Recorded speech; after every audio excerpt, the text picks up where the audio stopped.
പണ്ടാറടങ്ങനെ പാവക്കുട്ടെങ്കിലും കിട്ടിയാൽ മതിയായിരുന്നു. തലവര് പറയുന്നതിലും കാര്യമുണ്ട്. ഈ തൊഴിൽ നമ്മുടെ ചോറ. നമ്മൾ ആ പെണ്ണിനെ തപ്പി നടക്കാൻ തുടങ്ങിയിട്ട് എത്ര ദിവസമായി? ഏതായാലും ഈ ജുഹു ബീച്ചിൽ അവൾ വരാതിരിക്കില്ല. അതവളല്ലേ? അതെ അതെ, വട്ടം പിടിച്ചോളാം.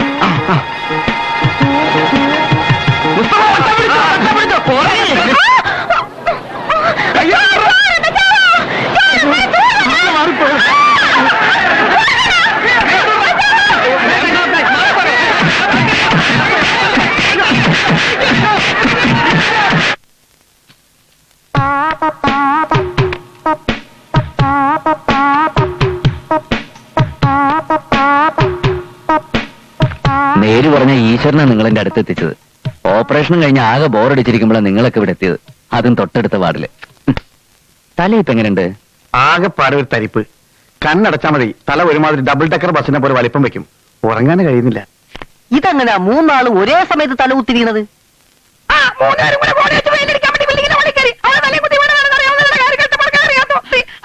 സൗണ്ട് ബോക്സ് പോയെന്നാ തോന്നുന്നത്. പാവം. ഇവൻ പറയുന്നതേ ഞങ്ങൾ മൂന്നുപേരും കൂടി ഒരു ബിൽഡിങ്ങിന്റെ മുകളിൽ പെയിന്റ് അടിക്കാൻ കയറിയപ്പോ കാലുപഴുതി വീണതാ.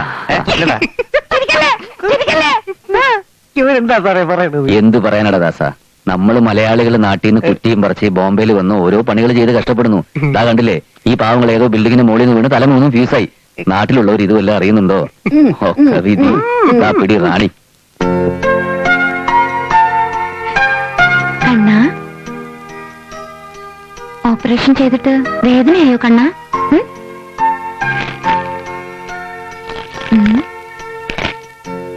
എന്താ നിന്റെ വയറ്റില്? ആ കള്ളന്മാര് കുത്തിയ കത്തി ഇപ്പോഴും അകത്ത് കിടക്കുന്നുണ്ടോടാ കണ്ണാ? അതെന്തിനാ കള്ളന്മാര് എന്റെ പിന്നാലെ നടക്കുന്നേ? ഹോസ്പിറ്റലിൽ വന്ന് ഞാൻ നേരിട്ടൊന്ന് കണ്ടോട്ടെ, ഈ കാര്യങ്ങളൊക്കെ ഒന്ന് പറഞ്ഞോട്ടെ. ശ്രദ്ധിച്ചു കേൾക്കൂ. അതോ നേഴ്സിനോട് അനാവശ്യം പറഞ്ഞതിന് എന്നെ ചീത്ത വിളിക്കോ? എന്താ കണ്ണന്റെ ശരിക്കുള്ള പേര്? കണ്ണന്റെ ഒരു പെട്ടി എന്റെ അടുത്തുണ്ട്, അത് ഞാനൊന്ന് തുറന്നോട്ടെ.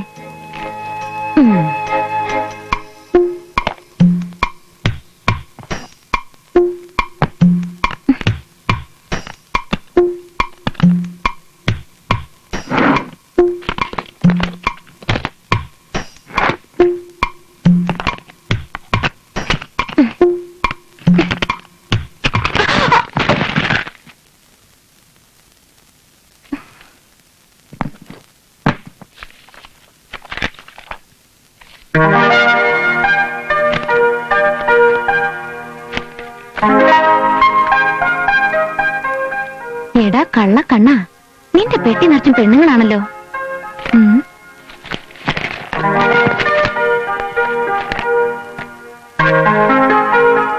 പേരുമില്ല അഡ്രസ്സും ഇല്ല.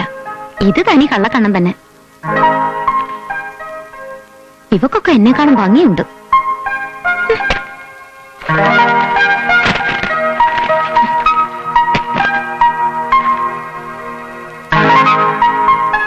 Best wishes, Jayadevan.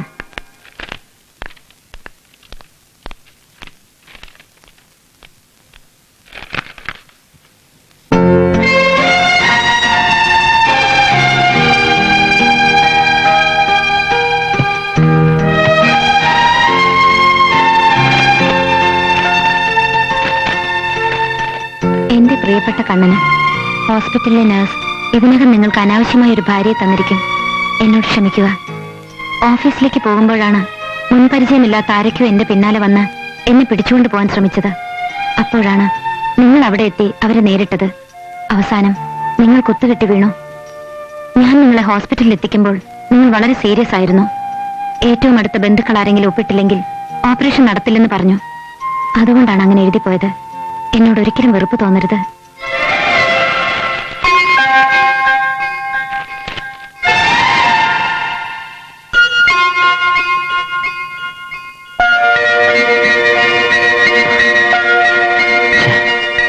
ഭാര്യയെ കാണാനാണോ സാറേ കിടന്ന് ഓടുന്നത്?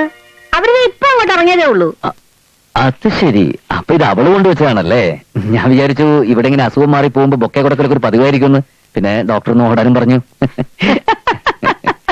സാറ് കിടന്ന് ഉരുളുകയൊന്നും വേണ്ട. ഈ അന്നമ്മ കൊറേ കണ്ടതാ. ഭാര്യ കൊണ്ട് തന്ന ബൊക്കെ ഇങ്ങനെ കെട്ടിപ്പിടിക്കാമെങ്കിൽ ഭാര്യ ഇതുപോലെ തന്നെ കെട്ടിപ്പിടിക്കാം, ആരും ഒന്നും പറയത്തില്ല. ആ സാറേ, പോകുന്നതിന് മുൻപേ ആ ഡോക്ടർ കുൽക്കർണിയെ ഒന്ന് കാണണം. ഈ കുൽക്കർണി ആരാ? ബ്രഹ്മാവോ? അങ്ങേർക്ക് ഈ കാര്യത്തിൽ വല്ല ഓപ്പറേഷൻ വേണമെങ്കിൽ എന്നെ വന്ന് കാണാൻ പറ. എനിക്കൊരു കുഴപ്പമില്ല. എന്ത് ഞാൻ സഹിക്കും. എന്റെ ആണത്തത്തെ തൊട്ട് കളിക്കരുത്.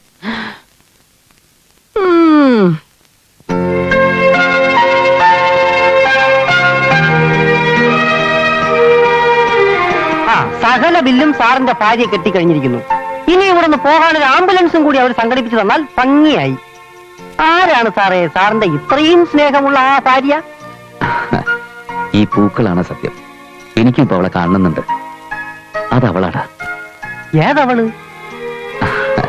ആരെ രക്ഷിക്കാൻ വേണ്ടി വയറിനിട്ട് ഞാൻ കുത്തുവാങ്ങിയോ അവളാണ് ഇതൊക്കെ ചെയ്തത്. കുത്തുകൊണ്ട് ബോധം പോയി എന്നെ രക്ഷിച്ചതും മറഞ്ഞു നിന്ന് സഹായിച്ചതും ഒക്കെ അവളാ. നേര് പറയാലോ, ഇപ്പോ മനസ്സിന് വല്ലാത്ത സന്തോഷം തോന്നുന്നു. അവളീ കളി കളിച്ചില്ലല്ല, അവൾ രക്ഷപ്പെട്ടു എന്നറിഞ്ഞല്ലോ. അത് തന്നെ വലിയ സമാധാനായി. ഇതും അവരുകൊണ്ട് വെച്ചതാ? ഇത് മാത്രമല്ല, ദാ എന്റെ ബ്രീഫ് കേസും തിരിച്ചു കിട്ടി. പക്ഷെ അവളൊന്ന് കാണാൻ കഴിഞ്ഞില്ലല്ലോ. അതിനുമുമ്പ് അവള് പൊക്കളഞ്ഞു. നീ എന്നോട് ആലോചിക്കുന്നു? അല്ല, ഞാൻ ആലോചിക്കുകയായിരുന്നു. പടച്ചോൻ കാണിച്ചു തരുന്ന ഓരോ വഴികളെ സാറിന് കാണിച്ചു തരുന്ന ഈ വഴി കണ്ട് നാളെ രണ്ടും കൽപ്പിച്ച് ഞാനും ഏതെങ്കിലും ഒരു പെണ്ണിനെ രക്ഷിച്ചു നോക്കിയ അവള് വലിയ പണക്കാരിയായിരിക്കും. എനിക്കിതുപോലെ ബൊക്കയും കത്തുവും തന്നില്ലെങ്കിലും എന്തെങ്കിലും അറിഞ്ഞ് സഹായിച്ചാ മതിയായിരുന്നു. എന്റെ കുടുംബം രക്ഷപ്പെട്ടേനെ. സാറിന് വിഷമമുണ്ടല്ലേ? സാരമില്ല, ഇതിപ്പോ ചുരുക്കി പറഞ്ഞാൽ നിശ്ചയം കഴിഞ്ഞ പോലായി. ഇനി താലി കെട്ടേ ബാക്കിയുള്ളൂ. നമുക്ക് അവളെ തപ്പാം. ഈ ബോംബെയിൽ അവൾ എവിടെ പോയി തപ്പാനാ? എനിക്ക് അവളുടെ ഒരു കാര്യം അറിഞ്ഞൂടാ.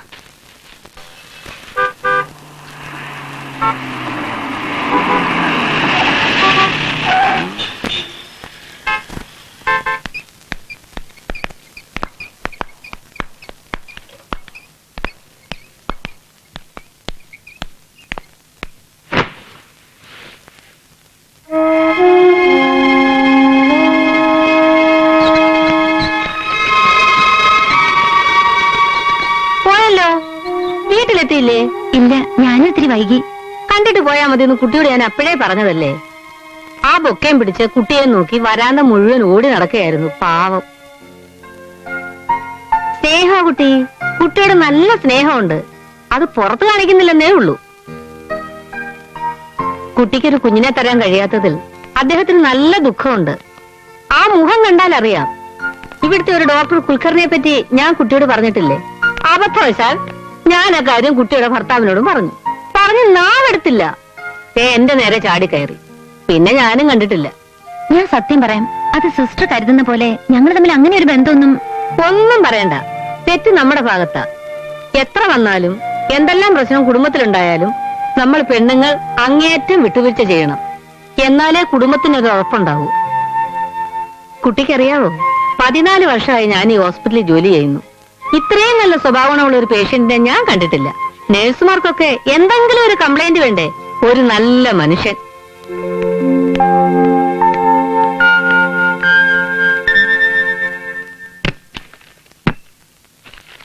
ആ സാറേ, ചായ റെഡി, ചായ റെഡി. ഈ സ്നാപ്സ് നീ വേഗം വർമ്മയ്ക്ക് എത്തിക്കണം. എന്നിട്ട് നമ്മുടെ സ്റ്റുഡിയോ പോയി ഇതുവരെ വന്ന സകല മെസ്സേജും കളക്ട് ചെയ്യണം. സാറിന് സ്റ്റുഡിയോയിലേക്കുണ്ടോ? ഇല്ലടാ, തീരെ വയ്യ. 1-2 ദിവസം റെസ്റ്റ് എടുക്കുന്നതാ ബുദ്ധി. ശരീരം പെട്ടെന്ന് അനങ്ങണ്ട. ദേഹം അനങ്ങാതെ എങ്ങനെയാ മാമ ഉണ്ണുന്നത്? ഇതൊക്കെ ഒരു സമയദോഷം, അത്രേ ഉള്ളൂ. സമയദോഷം എന്ന് പറയാൻ പറ്റൂല. എന്തെങ്കിലും കാണാതെ പടച്ചോ വയറിനിട്ട് കുത്തുവോ? ഒരു ദൈവാനുഗ്രഹം ആവാനാണ് സാധ്യത. നമുക്ക് അവരെ ഒന്ന് തപ്പണ്ടേ? ആരെ? സാറിന്റെ ആ ഭാര്യയെ. അതൊന്നും ഇനി തപ്പണ്ട. അത് ഡൈവേഴ്സായെന്ന് വിചാരിച്ചാ മതി. ഇതേതാ കത്ത്? അമ്മ എനിക്ക് കവറിൽ എഴുതാറില്ലല്ലോ. മായാ സുരേന്ദ്രൻ. ഇതാരടാ അത്? ഇനി ഹോസ്പിറ്റലിലെ നഴ്സ് സാറിന്റെ സൗന്ദര്യം കണ്ടിട്ട് എഴുതിയ പോലെ ലവ് ലെറ്ററോ മറ്റോ ആണോ? എന്റെ പ്രിയപ്പെട്ട മോളെ, നീ ഈ മുത്തച്ഛനെ മറന്നോടി. വളരെ കാലത്തിന് ശേഷം ഈ മുത്തച്ഛന്റെ പിറന്നാളിന് എന്റെ പൊന്നുമോള് വന്നില്ല. ബോംബെയിൽ ഇത്രയും തിരക്ക് പിടിച്ച ജോലിയാണോ നിനക്ക്? അങ്ങനെയാണെങ്കിൽ അതങ്ങ് കളഞ്ഞിട്ട് വാ. നിനക്ക് 1 മാസം കിട്ടുന്ന ശമ്പളം ഇവിടത്തെ തെങ്ങിന് ഒരാഴ്ച ഇടുന്ന വളം വാങ്ങാൻ തികയില്ല.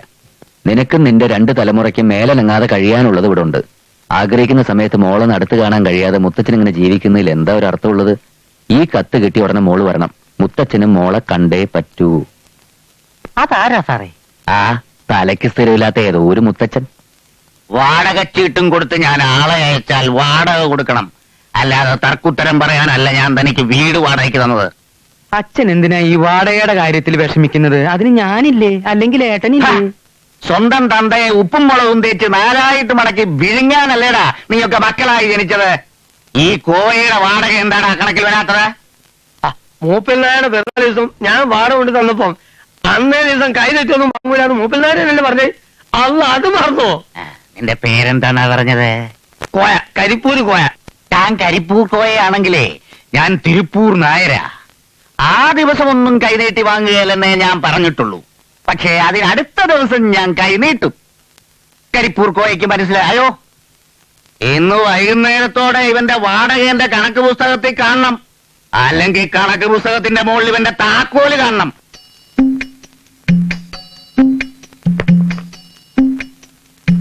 ഇതാരുടെ താക്കോലാടാ? കോയയുടെ താക്കോലല്ല, എന്റെ താക്കോലാണ്. ഈ താക്കോലും പിടിച്ച് അച്ഛന്റെ കാര്യങ്ങളും നോക്കി ഞാൻ ജീവിതം തുടങ്ങിയിട്ട് വർഷം കുറയായി. അമ്മ മരിക്കുന്നതിന് മുമ്പ് ഈ താക്കോലിന്റെ പല കൂടപ്പിറപ്പുകളും എന്റെ കൂടെ തന്നെ ഉണ്ടായിരുന്നു. അമ്മ പോയതോടെ പലതും മേട്ടന്റെ കയ്യിലായി. ഒന്ന് രണ്ടെണ്ണം കമലാക്ഷിയുടെയും സഹദേവന്റെയും കയ്യിലായി. ചിലത് അച്ഛൻ തന്നെ തിരിച്ചു വാങ്ങി. ഈ താക്കോലും കണക്ക് പുസ്തകവും അന്നേ തന്നെ ഞാൻ തിരിച്ചേൽപ്പിക്കണമെന്ന് വിചാരിച്ചതായിരുന്നു. പക്ഷേ മരിക്കാൻ നേരത്ത് എന്റെ പെറ്റമ്മ എന്നെ വിളിച്ചൊരു സ്വകാര്യം പറഞ്ഞു. ഇല്ലേടി? എന്ത് സ്വകാര്യം? എന്ത് തന്നെ വന്നാലും എത്ര തന്നെ ചീത്ത പറഞ്ഞാലും അച്ഛനെ പൊന്നുപോലെ നോക്കണമെന്നാണ് അമ്മ എന്നോട് പറഞ്ഞത്. അല്ലേടി? അച്യുതൻകുട്ടിയേട്ടനെയും കമലാക്ഷിയെയും അളിയനെയും അമ്മയ്ക്ക് വിശ്വാസമില്ലായിരുന്നു. അതാ അവരോട് പറയാതെ എന്നോട് പറഞ്ഞത്. അച്ഛനെ നമസ്കരിക്കടി. എന്തുവാ ഇത്? എന്റെ പൊന്നെ അച്ഛൻ വിശ്വസിക്കല്ലേ? എന്റെ പൊന്നച്ച, ഈ കേട്ടത് മുഴുവൻ കള്ളത്തരമാണ്. എന്താ ഇത്? എല്ലാരും കൂടെ അമ്മയ്ക്ക് എന്നെ വിശ്വാസമില്ലെന്ന് ഇവൻ എങ്ങനെയാ പറയുന്നത്? ഇവനേക്കാൾ 4 കൊല്ലം മുമ്പ് അമ്മയെ കണ്ടവനാ ഞാൻ. അളിയോ, എന്നോടും നിങ്ങളോട് വേണ്ടായിരുന്നു. ഇത്രയും വിഷം അച്ഛന്റെ മനസ്സിലേക്ക് ഓടി ഒഴിച്ചിട്ട് നിനക്ക് എന്താണ് കിട്ടിയത്? ആദ്യം ജനിച്ചാലും ശരി, അവസാനം ജനിച്ചാലും ശരി, അച്ഛനും അമ്മയ്ക്കും മക്കളെല്ലാം ഒരുപോലെ തന്നെയാ. അച്ഛനെ നോക്കാൻ വേണ്ടിട്ടല്ലേ സ്വന്തം വീട് വിട്ട് ഞങ്ങളല്ലേ ഇങ്ങോട്ട് പോകുന്നത്. നിങ്ങളുടെ വീട് വാടകയ്ക്ക് കൊടുത്തിട്ടല്ലേ പെങ്ങൾ അളിയൻ ഇവിടെ വന്ന് താമസിക്കുന്നത്? അപ്പൊ താനോ? ഞങ്ങൾക്ക് കിട്ടിയ വീടിന് നല്ല ഉറപ്പ് പോരാ. അതൊന്ന് കെട്ടിപ്പൊക്കണം, അല്ലാതെ അവിടെ താമസിക്കാൻ പറ്റില്ല. അച്ഛൻ വിളിച്ചിട്ടല്ലേ ഞങ്ങൾ ഇവിടെ താമസിക്കുന്നത്? അല്ലേടി? അതെ. ഉറപ്പ് പോരെങ്കിൽ പിന്നെ എന്തിനാണ് അത് എഞ്ചിനീയർക്ക് വാടകയ്ക്ക് കൊടുത്തത്? എഞ്ചിനീയർക്ക് ആ ഉറപ്പ് മതിയെന്ന് പറഞ്ഞു. എനിക്കിത് പോരേട്ടാ. കൊച്ചക്കൻ പറയുന്ന കളവാണച്ചാ. അച്ഛനത് വിശ്വസിക്കരുത്. മരിക്കുന്നവരെ അമ്മയുടെ തലക്കിലിരുന്ന് നാമം ചോദിച്ചാൽ ഞാനാ. ആ നാമജപം സഹിക്കാൻ കഴിയാഞ്ഞിട്ടാ അമ്മ വേഗം പോയത്. കൊച്ചക്കൻ ഞാൻ ഇത് കേട്ടില്ലേ അച്ഛാ? അമ്മയെ ഞാൻ പൊന്നു പോലെയാ നോക്കിയത്. അവസാനത്തെ ശ്വാസം പോകുന്നതിന് മുമ്പ് അമ്മയ്ക്ക് വാസുണ്ണിയെ കാണണമെന്ന് പറഞ്ഞു. ഞാൻ വാസുണ്ണിയെ കൊണ്ടുവന്ന് അമ്മയുടെ കാൽക്കൽ നമസ്കരിപ്പിച്ചു. കിടന്നുകൊണ്ട് കൈനീട്ടി വാസുണ്ണിയുടെ നെറുകയിൽ തൊട്ടമ്മ അനുഗ്രഹിച്ചു. ഓനെ വാസുണ്ണി, നിന്റെ കാര്യങ്ങളൊക്കെ മുത്തശ്ശൻ നോക്കിക്കോളൂ എന്ന് അമ്മ പറയുകയും കൂടി ചെയ്തു. എന്താ മരണം നേർന്ന് ശ്വാസം വലിക്കുന്ന അമ്മ എങ്ങനെയാ കാല് പിടിച്ചു നിൽക്കണ വാസുണ്ണിയുടെ നെറുകയിൽ തൊടുന്നത്? കൈക്ക് ഇത്ര നീളുണ്ടാവ എന്റെ അമ്മ ആരോ കിങ്കോ മരം കൊടു. മതി, നിർത്ത്. ആരെ ബോധിപ്പിക്കാനാ നിങ്ങൾ ഇങ്ങനെ തമ്പി തല്ലുന്നത്? എന്നെ ബോധിപ്പിക്കാനോ? ഒന്നായിട്ട് കട്ടുമുടിക്കാതിരിക്കാനാ എല്ലാം ഒരു കള്ളനെ ഏൽപ്പിക്കാതെ പല കള്ളന്മാരെ ഏൽപ്പിച്ചത്. അങ്ങനൊരു ബുദ്ധി എനിക്ക് തോന്നിയത് എന്തുകൊണ്ടാണെന്നറിയോ? ഞാൻ നിങ്ങളെക്കാളൊക്കെ വലിയ കള്ളനായതുകൊണ്ടാ. നിന്റെയൊക്കെ ഭാഷ പറഞ്ഞാൽ തനി തന്തക്കള്ളൻ.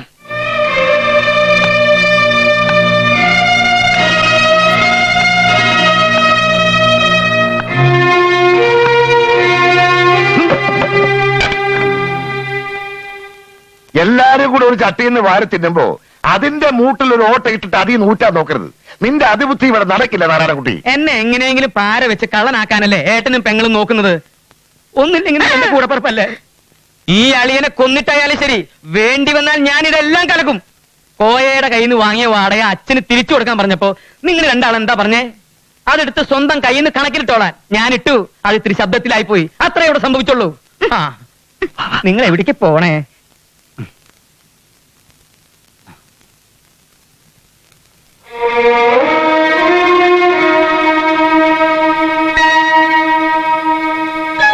ചിരിച്ചോ?